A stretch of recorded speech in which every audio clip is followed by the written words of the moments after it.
In my experience, I tried taking a break from wearing my glasses and noticed changes in my vision. That's my story, not medical proof. Always check with an eye care professional before changing how you use corrective lenses. Here's an alternative perspective many don't hear in the clinic. Some practitioners who teach natural vision methods argue that long-term dependency on corrective lenses can reduce the eye's natural focusing effort.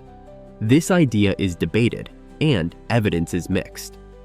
Today, I'll show you simple, safe eye exercises used in ancient Tibetan practices, explain what they claim to do, and how to track progress safely.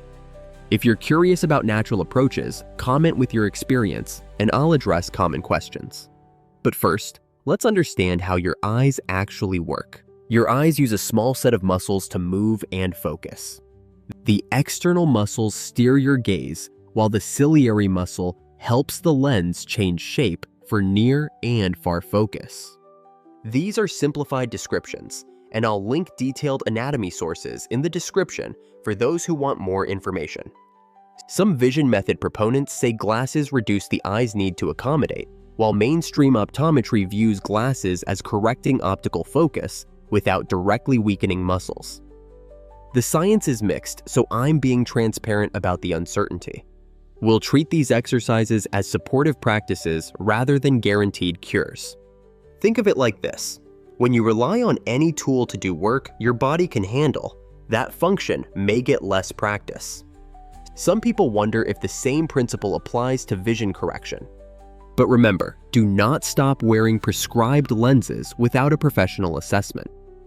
Some people notice changes in their prescriptions over years and attribute that to various causes, including visual habits and genetics. Whether glasses themselves accelerate change is debated. We'll discuss practices people use to try to maintain flexibility in focusing. Your ciliary muscle sits inside your eye and controls the lens that focuses light. When you look at something close, like your phone, this muscle works to make the lens adjust. When you look far away, it relaxes. Traditional lifestyles often included varied distance visual tasks. Some researchers suggest that could help preserve focusing ability, but direct evidence is limited.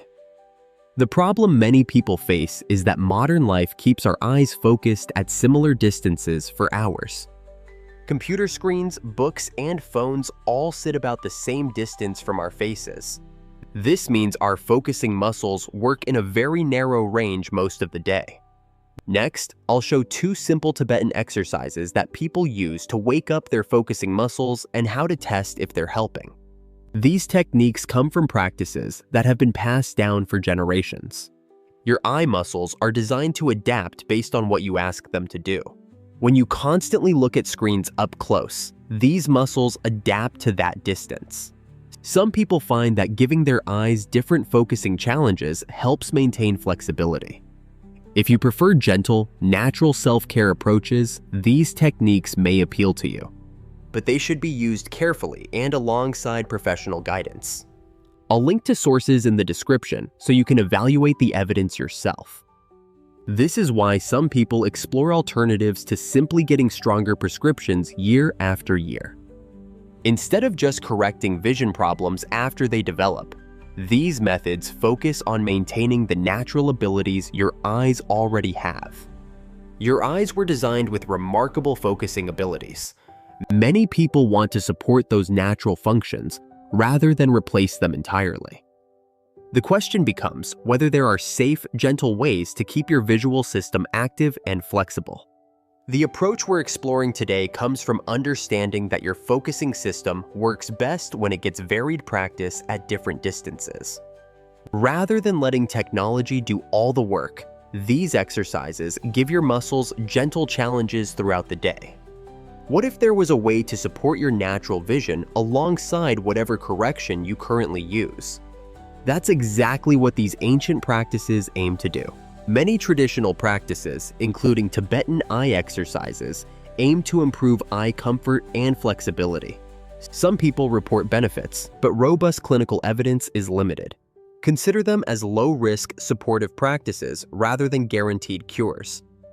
You can start practicing these exercises today, but approach them mindfully.